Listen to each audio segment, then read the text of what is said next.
Hari ini umat ini begini lemah, pucuknya tidak sampai ke langit, akarnya tidak sampai ke tanah. Dia terombang ambing, kemana air, ke hulu ke hilir dia akan ikut. Kalau tidak dilakukan Nabi bid'ah. Bukankah Nabi mengatakan kamu berpegang kepada dua, kitab Allah wa sunnati? Betul. Hadis yang mengatakan berpeganglah kepada Al-Quran dan sunnahku. Kalau kita tidak naik ke atas perahu yang kokoh, kita akan terombang ambing, terpecah, terbingung.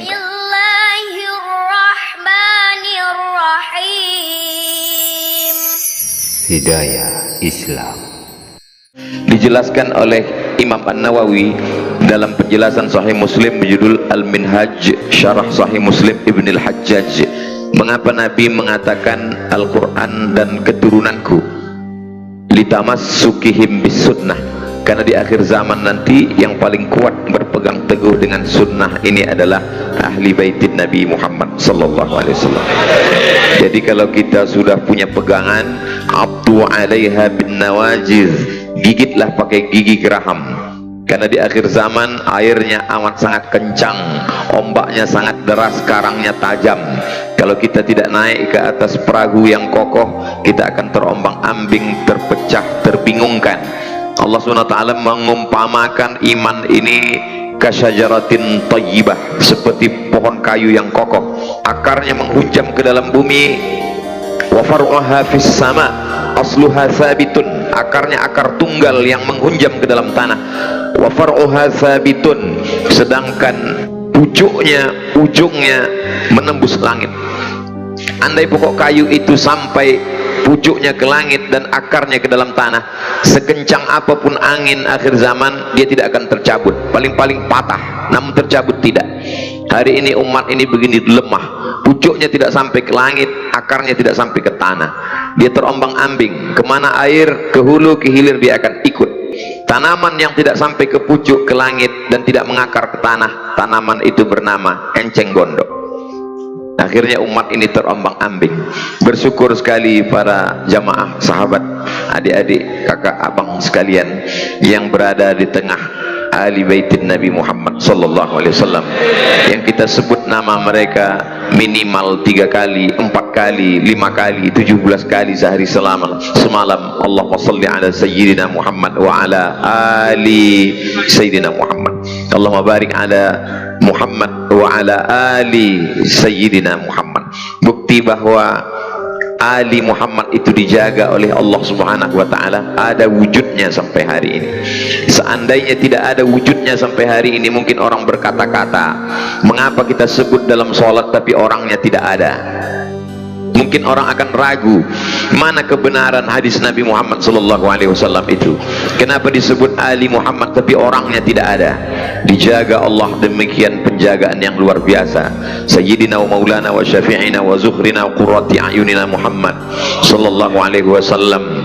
Lalu kemudian lahirlah seorang anak perempuan yang luar biasa, Sayyidatu Nisa'i Ahlil Jannah, Sayyidatuna Fatimatuz Zahra. Lalu melahirkan 2 orang yang juga sayyid. Kata Nabi, Innal Hasan wal Husain Sayyida Syababi Ahlil Jannah.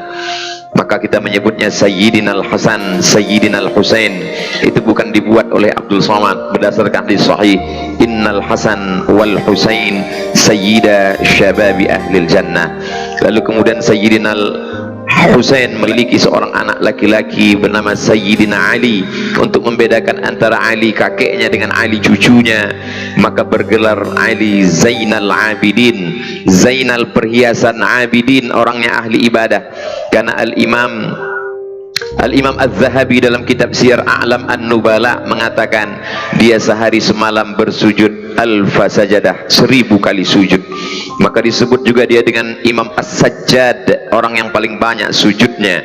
Disebut dia dengan Zainal Abidin karena dia perhiasan para ahli ibadah. Lalu kemudian Imam Ali Zainal Abidin memiliki seorang anak laki-laki. Imam Ali Zainal Abidin dari Sayyidina Muhammad SAW turun kepada Sayyidatuna Fatimah, dari Sayyidatuna Fatimah turun kepada Sayyidina Al-Husain, dari Sayyidina Al-Husain turun kepada Sayyidina Ali Zainal Abidin, turun kepada Sayyidina Muhammad Al-Baqir, turun kepada Sayyidina Ja'far Sadiq, turun kepada Sayyidina Ali Al-Uraidi, turun kepada Sayyidina Muhammad An-Naqib, turun kepada Sayyidina Isa, turun kepada Sayyidina Ahmad bin Isa, disebut dengan Al-Muhajir karena dia hijrah berpindah ke negeri yang pernah didoakan oleh Sayyidina Muhammad sallallahu alaihi wasallam. Allahumma barik lana fi Yamanina, berikan berkah kepada negeri Yaman. Tempat itu dipilihkan oleh Allah melalui lisan Nabi Muhammad sallallahu alaihi wasallam. Lalu kemudian dari keturunan-keturunan inilah lahir ulama yang ilmunya sampai ke atap. Atap itu bahasa Arabnya saqaf. Orang yang ilmunya sampai ke atap disebut dengan saqaf. Orang Arab menyebutnya saqaf karena orang Indonesia sulit menyebut saqaf, mereka menyebutnya as-sagaf. Lalu kemudian ada bin Yahya bin Syekh Abu Bakar, ada Al-Haddad, ada Al-Jifri. Lalu kemudian salah satu ada Al-Gadri, salah satu dari mereka datang ke Nusantara. Mereka datang ke Nusantara untuk menyebarkan dakwah Islam yang luar biasa. Lalu kemudian salah satunya adalah Sayyidi Al-Habib Husain Al-Gadri, menjadi seorang mufti di Pulau Kalimantan. Lalu kemudian Sayyidi Al-Habib Husain Al-Gadri memiliki seorang anak laki-laki bernama Sayyidi Abdurrahman bin Husain Al-Gadri. Lalu kemudian dia menembakkan meriam, ditembakkan meriam sebagai alat perjuangan. Lalu pelurunya itu jatuh.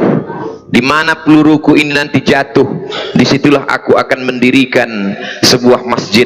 Pelurunya itu jatuh ke tengah hutan, dan di hutan itu banyak sekali jin-jin perempuan. Orang Melayu menyebut jin perempuan itu Pontianak, di sini disebut dengan kuntilanak.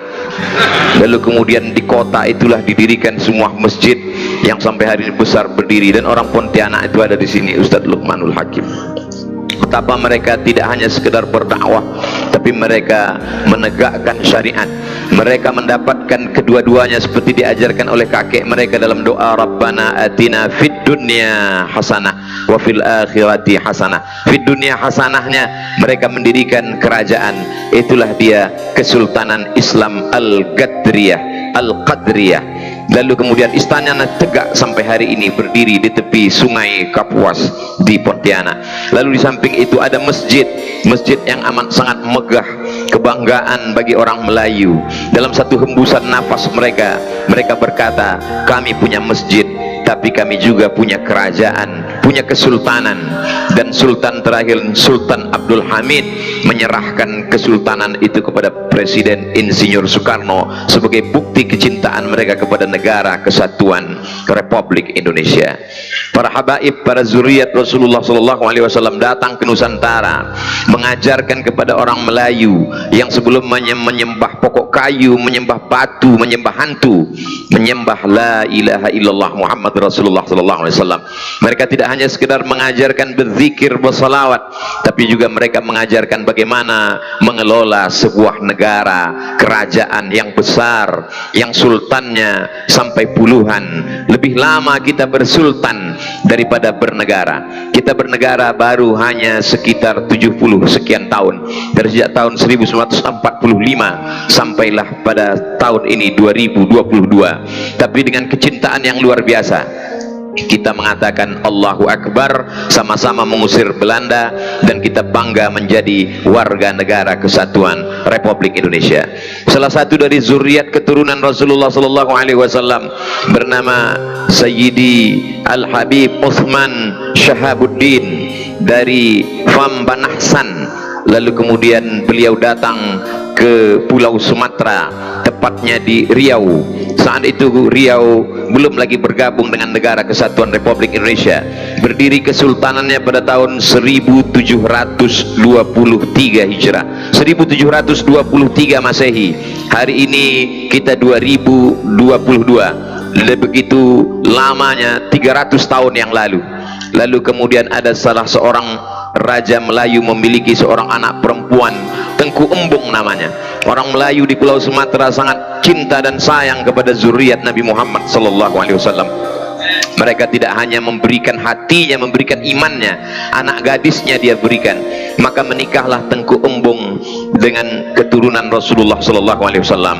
Sejak itulah raja-raja Melayu di kampung halaman kami di pangkal namanya bergelar Syarif. Syarif di pangkal namanya adalah kehormatan. Maka sultan yang terakhir bernama Sultan Syarif Qasim yang menjadi sultan terakhir, menyerahkan kedaulatan Kesultanan Riau Melayu Sumatera pada tahun 1946 kepada Presiden Insinyur Soekarno dan menyerahkan 13 juta gulden untuk perjuangan Indonesia melawan Belanda. Begitu kecintaan kami kepada negeri dan bangsa ini. Jadi kalau ada orang terheran-heran kenapa bangsa Melayu di Sumatera itu sayang sekali kepada habaib zuriat, karena nenek moyang kami mengajarkan 300 tahun yang lalu, generasi ke-7 sampai hari ini kami tetap mencintai mereka sebagai raja, sebagai sultan, sebagai ulama yang mengajarkan kami dari menyembah benda kepada menyembah la ilaha illallah Muhammad Rasulullah sallallahu alaihi wasallam. Sampai hari ini kami mengabadikannya dalam 3 nama. Sultan Syarif Qasim sebagai nama jalan yang besar. Nanti kalau saudara-saudaraku datang ke Riau Sumatera kampung kami, silakan melihat jalan Sultan Syarif Qasim sebagai nama Habib yang sekaligus sultan. Lalu kemudian Sultan Syarif Qasim diabadikan sebagai nama airport Sultan Syarif Qasim. Sultan Syarif Qasim juga diabadikan sebagai nama universitas Islam Negeri Sultan Syarif Qasim. Dalam satu hembusan nafas kami adalah Melayu, dalam satu hembusan nafas kami adalah pencinta zuriat Rasulullah, dalam hembusan nafas kami adalah orang yang amat sangat cinta kepada negara kesatuan Republik Indonesia. Lalu kemudian sampai hari ini ketika ada hadis yang mengatakan, bukankah Nabi mengatakan kamu berpegang kepada 2, kitab Allah wa sunnati? Betul, hadis yang mengatakan berpeganglah kepada Al-Quran dan sunnahku. Hadis itu disebutkan dalam kitab Mustadrak Al-Hakim karya Imam Al-Hakim, disebutkan juga dalam kitab Muwatta Imam Malik. Apa kata Imam Malik bin Anas? Katabtu allaftu wada'tu kitabi hadha ala sab'ina min fuqaha'il Madinah. Kitab yang kutulis ini sudah aku presentasikan, aradtu ala sab'ina min fuqaha'il Madinah, sudah aku presentasikan kepada 70 orang ahli fikih Madinah. Kulluhum wata'uni fasammaituhu muwatta'a. Semuanya setuju kitab ini isinya, maka kunamakan dia dengan kitab Muwatta. Hadis yang menyebut bahwa Nabi mengatakan berpeganglah kepada Al-Quran dan Sunnah ada dalam kitab Muwatta, ada juga dalam kitab Mustadrak Al-Hakim. Tapi ulama sepakat bahwa kedua hadis itu dhaif. Hadis dhaif tidak masalah, kata Imam Jalaluddin Abdurrahman As-Suyuti dalam kitab Tadribur Rawi Syarah Taqrib An-Nawawi. Hadis dhaif tidak masalah kalau dia cukup 5 syarat. Hadis dhaif bukan masalah akidah, hadis dhaif bukan masalah hukum halal haram, hadis dhaif tidak ada periwayatnya yang palsu, pendusta, pembohong. Hadis dhaif bukan sebagai dasar, hadis dhaif hanya sekedar fadail amal. Tidak ada kontradiktif antara hadis yang mengatakan berpeganglah kepada Quran dan Sunnah, hadis satu lagi mengatakan berpeganglah kepada Quran dan zuriatku para habaib. Al-Quran tidak menyebutkan salat zuhur 4 rakaat sir. Al-Quran tidak menyebutkan salat maghrib 2 rakaat jahar, 1 rakaat sir. Al-Quran tidak menyebutkan salat subuh 2 rakaat. Al-Quran hanya menyebutkan aqimis salata liduluki syamsi ila ghasaqil laili wa qur'an al-fajri inna qur'an al-fajri kana mashhuda. Dari mana kita tahu bahwa salat itu ada ruku, ada sujud, ada i'tidal, ada salam, ada kunutnya? Berdasarkan hadis Nabi. Tapi hadis itu tulisan di kertas, hadis itu tidak bergerak, hadis itu tidak nampak wujud dalam bentuk audio visual nyata. Lalu kenapa kita mesti mengikut zuriat Rasulullah sallallahu alaihi wasallam? Karena hadis menjelaskan secara kisah cerita, sedangkan bukti nyatanya adalah gerakan para habaib. Oleh sebab itu tidak ada kontradiktif antara kedua hadis ini. Kedua hadis ini saling melengkapi. Berpegang kamu dengan Quran, penjelasan Al-Quran, lihatlah pada gerak-gerik para habaib. Dari mulai ujung rambutnya sampai ke ujung kakinya. Ujung rambutnya ditutup dengan qalan suwah. Setelah qalan suwah mereka memakai imamah. Berdasarkan i'tamma Rasulullah sallallahu alaihi wasallam, Rasulullah memakai imamah ketika beliau memasuki kota Makkah. Nabi memasangkan imamah kepada Sayyidina Ali karramallahu wajhah. imamah adalah sunnah Rasulullah sallallahu alaihi wasallam. Mengapa jubah mereka dua lapis, satu di dalam putih, di luar lagi ada dua? Karena memang Nabi sallallahu alaihi wasallam memakai burdah, Nabi memakai imamah, Nabi memakai burdah, dan Nabi sallallahu alaihi wasallam memakai asa, memakai tongkat, bahkan sampai kepada cincin at-takhattum bil yamin. Imam Muslim membuat satu bab khusus dalam Sahih Muslim tentang memakai cincin. Bagaimana mungkin orang berwudu melaksanakan sunnah menggerakkan cincin kalau dia tidak memakainya? Bersiwak, laula ana asyqa ala ummati la amartuhum bisiwak inda kulli salah. Kalau tidak memberatkan bagi umatku, ku perintahkan mereka bersiwak untuk setiap salat. Maka segala gerak mereka adalah sunnah Rasulullah sallallahu alaihi wasallam.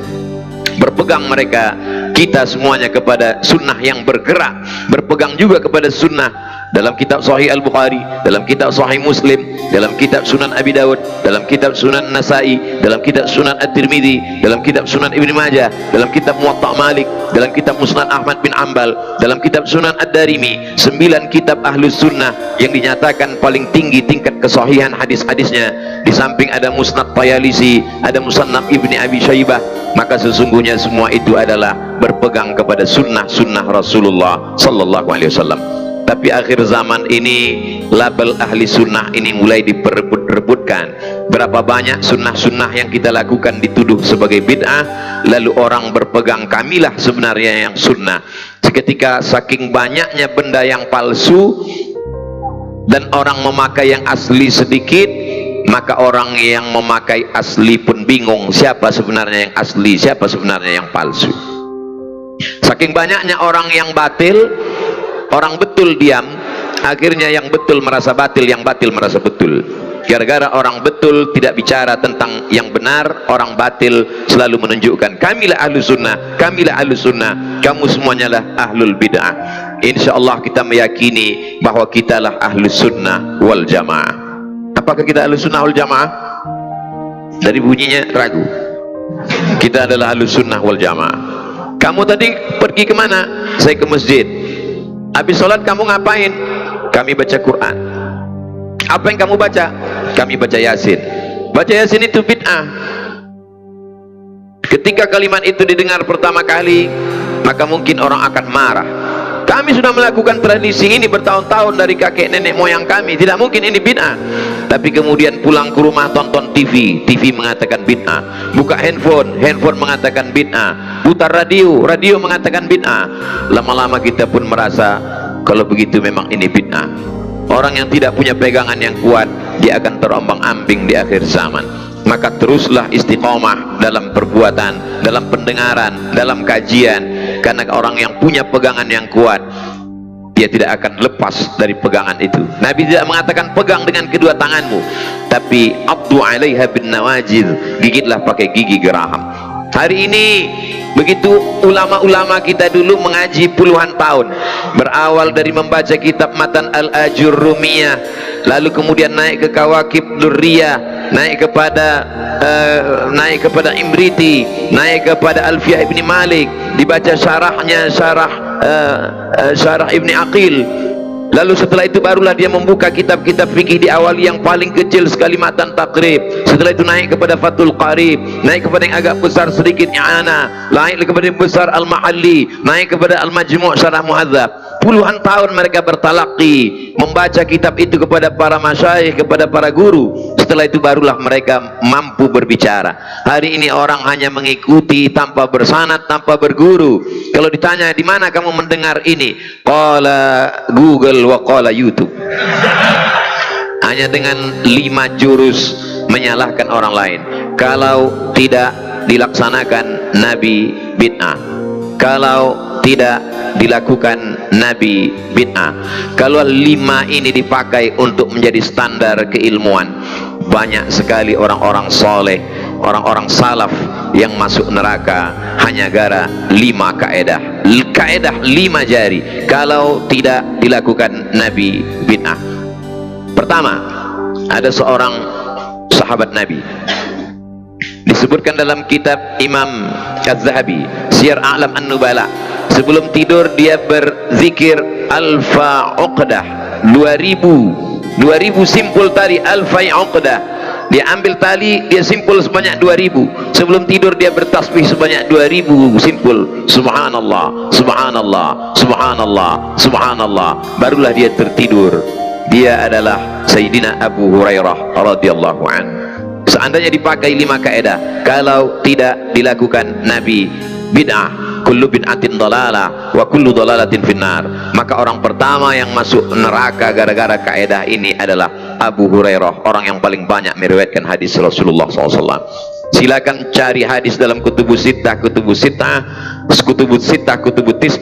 bahwa Nabi pernah membuat 1000 simpul tali dan Nabi membuat 2000 simpul tali. Nabi bertasbih 2000 sebelum tidur. Tidak akan pernah ketemu hadis. Lalu pakai kaedah tadi, jika tidak dilakukan Nabi, bid'ah, dhalalah, dhalalah finnar. Maka orang pertama masuk neraka gara-gara kaedah ini adalah Abu Hurairah. Kalau Abu Hurairah masuk neraka, maka 5000 hadis yang dia riwayatkan itu semuanya mardud, tidak bisa diterima, maka batallah Islam. Teori ini adalah teori biliar, mohon maaf, tak layak disebutkan, permainan yang mungkin laga sia-sia. Tapi yang ditembak satu bola, sebenarnya yang ingin dimasukkan adalah bola lain. Yang ditembak adalah dengan 5 kaedah, sebenarnya ingin menjatuhkan periwayat hadis. Kalau hadisnya jatuh, maka orang tidak lagi bisa memahami Al-Quran. Itulah mengapa kata Nabi, la tasubbu ashabi, jangan kamu caci maki sahabat-sahabatku. Lau anfaqa minkum ahadun, seandainya di antara kamu ada yang mampu bersedekah mithla Uhudin zahaban, emas sebesar bukit Uhud, tidak sampai setengah tapak tangan Sayyidina Abu Bakrin As-Siddiq radhiyallahu anhu. Yang kedua, ada seorang imam mazhab yang luar biasa, namanya Imam Ahmad bin Hanbal, dikenal dengan Imam Hambali, meninggal pada tahun 241 Hijrah di Baghdad. Imam Ahmad bin Hanbal disebutkan dalam biografi, da'autu lisyafi'i fi salati arba'ina sana, saya mendoakan Imam Syafi'i dalam salat saya 40 tahun. Bukan di luar salat, bukan setelah salat, bukan sebelum salat.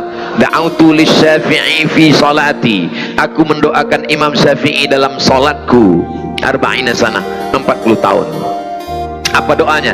Rabbighfirli wali walidayya wali Muhammad bin Idris Asy-Syafi'i. Ya Allah, ampunkan aku, ampunkan kedua orang tuaku, ampunkan Imam Muhammad bin Idris Asy-Syafi'i. Apakah pernah Nabi Muhammad SAW membacakan doa ini dalam salatnya? Tidak pernah. Maka kalau dipakai kaedah tadi, jika tidak dilakukan Nabi, bid'ah, maka orang kedua masuk neraka gara-gara kaedah ini adalah satu di antara imam 4 mazhab. Dia adalah Imam Ahmad bin Hanbal, masuk neraka gara-gara kaedah 5 jari. Yang kedua masuk neraka, bagi adik-adik yang mencatat, boleh dibuat judul pengajian malam ini, beberapa orang masuk neraka gara-gara kaedah 5 jari. Imam Ibnu Taimiyah, kalau dia selesai sholat subuh, dalam kitab manaqibnya dikatakan yang diikuti oleh muridnya kemanapun dia pergi, selesai sholat subuh dia tidak keluar dari masjid, dia mendongakkan kepalanya melihat ke atas, lalu dia membaca Al-Fatihah. Bismillahirrahmanirrahim, alhamdulillahirabbil alamin, arrahmanirrahim, maliki yaumiddin, iyyaka na'budu wa iyyaka nasta'in, ihdinas siratal mustaqim, siratal ladzina an'amta 'alaihim ghairil maghdubi 'alaihim waladdallin, amin, sampai terbit matahari. Tidak pernah dilakukan Nabi. Setiap selesai sholat subuh, dia memandang ke atas langit, membaca Al-Fatihah sampai terbit matahari. Pakai kaedah, kalau tidak dilakukan Nabi, bid'ah, berarti Ibnu Taimiyah masuk neraka, karena dia tidak pernah dia melakukan perbuatan yang tak pernah dilakukan Nabi Muhammad sallallahu alaihi wasallam. 4. Ada seorang perempuan, adik-adik yang bisa mengingat tolong diingat, mungkin ini akan masuk dalam UAS, ujian akhir semester. Ada seorang perempuan namanya Asma, dia mengambil qirbah. Qirbah adalah tempat air minum yang terbuat dari kulit kambing. Lalu kemudian dia mengambil qirbah itu, dia simpan. Kenapa dia simpan? Karena bibir qirbah itu pernah dipakai untuk minum Nabi Muhammad sallallahu alaihi wasallam. Setiap kali dia akan minum, dia tuangkan, dia minum. Dan setiap kali anaknya sakit, maka dia ambil air, dia tuangkan, dia minumkan ke anaknya untuk mengambil barokah. Nabi tidak pernah mengajarkan itu. Carilah ayat Quran, hai orang-orang beriman, ambillah tempat minum Nabi. Tak ada.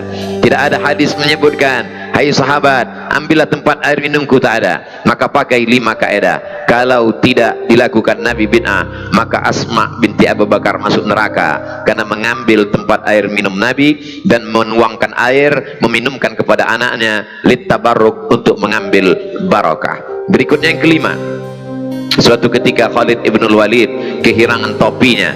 Mana topiku, kata Khalid bin Walid. Sahabat-sahabat Khalid bin Walid mengatakan, kenapa kamu kebingungan mencari topi? Banyak berjualan topi di pasar, cari saja topi yang ada di pasar. Kata Khalid bin Walid, bukan masalah topinya, tapi di dalam topi itu ada rambut Nabi Muhammad sallallahu alaihi wasallam. Ternyata Khalid bin Walid kemana-mana dia pakai topi, dan di dalam topi itu tersimpan rambut Sayyidina Maulana Muhammad sallallahu alaihi wasallam. Dia sudah melakukan perbuatan yang tidak pernah disuruh diperintahkan Nabi Muhammad sallallahu alaihi wasallam. Berarti Khalid bin Walid orang yang kelima masuk neraka gara-gara kaedah ini. Berikutnya yang keenam, ketika datang seseorang bertanya, kenapa di Saudi Arabia itu ada doa khatam Quran? Kita setiap selesai khatam Quran membaca doa khatam Quran, tapi bukan di dalam sholat. Kita membaca doa khatam Quran di luar sholat.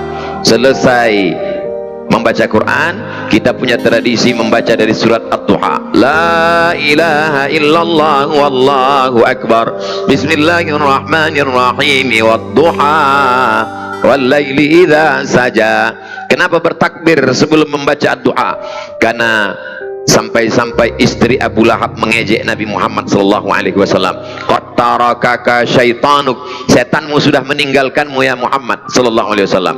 Setanmu sudah meninggalkanmu. Wadda'aka syaitanuk wa qalaka. Lalu kemudian Allah menurunkan ayat, ma wadda'aka rabbuka wa ma qala. Allah tidak meninggalkanmu wahai Sayyidina wa Maulana Muhammad sallallahu alaihi wasallam. Rasul bertakbir, lalu kemudian Nabi bertanya kepada malaikat Jibril alaihissalam, kenapa engkau lama tidak membawa wahyu wahai Jibril? Kata Jibril, kami tidak memasuki rumah di dalamnya ada al-jarwu. Jarwu artinya anak, bangkai anak anjing, sampai akhirnya Khaulah dengan batang sapu menarik dari bawah tempat tidur itu dikeluarkannya. Begitulah Allah Subhanahu wa taala ingin memuliakan Nabi Muhammad sallallahu alaihi wa alihi wa sahbihi wa baraka wasallam. Lalu kemudian apa yang terjadi ketika orang membaca doa khatam Quran? Tidak pernah dilakukan Nabi sallallahu alaihi wasallam. Membaca, menghatamkan Quran bersama dilakukan oleh Sayyidina Anas bin Malik. Karena Anas bin Malik idza khatimal Qur'ana, Anas bin Malik kalau selesai mengkhatamkan Quran, jama'a ahlahu wa auladahu, dikumpulkannya istri dan anak-anaknya, lalu mereka berdoa bersama. Tidak pernah dilakukan Nabi. Maka perbuatan ini bid'ah kalau dipakai kaedah 5 jari. Kalau tidak dilakukan Nabi, bid'ah. Maka Anas bin Malik orang yang keenam masuk neraka gara-gara kaedah yang luar biasa ini. Ini Ustaz Somad ngomongnya sampai jam berapa? Ada tertulis 19.31. Kifayah sini. Saya sebetulnya pura-pura aja nanya, bahan saya udah habis. Biasanya Ustaz Somad kalau ngomong itu kan santai. Kenapa malam ini maraton cepat? Kalau saya santai, bahannya hilang, lupa, grogi di samping Habib, makanya gasnya kencang. Datang orang bertanya, bagaimana menghatamkan Al-Quran di dalam Masjidil Haram, Masjid Nabawi yang dilakukan oleh Imam Masjidil Haram?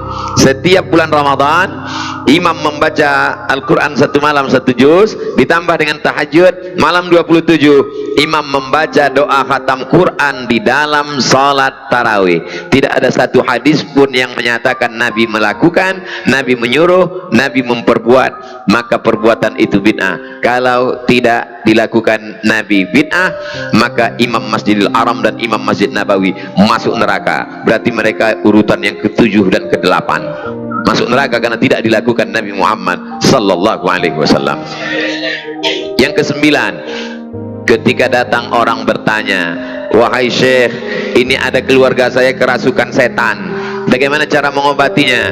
Lalu kata Syekh Ibnu Baz, ambillah daun sidir, daun bidara ambil, lalu hancurkan, lumatkan dengan batu, masukkan ke dalam air, bacakan Al-Fatihah, bacakan Qul Huwallah, bacakan Qul A'udzu bil Falaq, bacakan Qul a'udzu birabbin nas, bacakan pangkal Al-Baqarah, bacakan ayat kursi, bacakan akhir Al-Baqarah. Setelah itu mandikanlah. Itu tidak pernah dilakukan Nabi, tidak pernah disuruh Nabi. Dari mana didapat itu? Gabungan dari beberapa hadis, dari beberapa perbuatan sahabat. Maka kalau dipakai kaedah tadi, kalau tidak dilakukan Nabi bid'ah, berarti Syekh Ibnu Baz masuk neraka juga gara-gara ini. Begitulah kaedah yang berbahaya kalau disampaikan kepada masyarakat.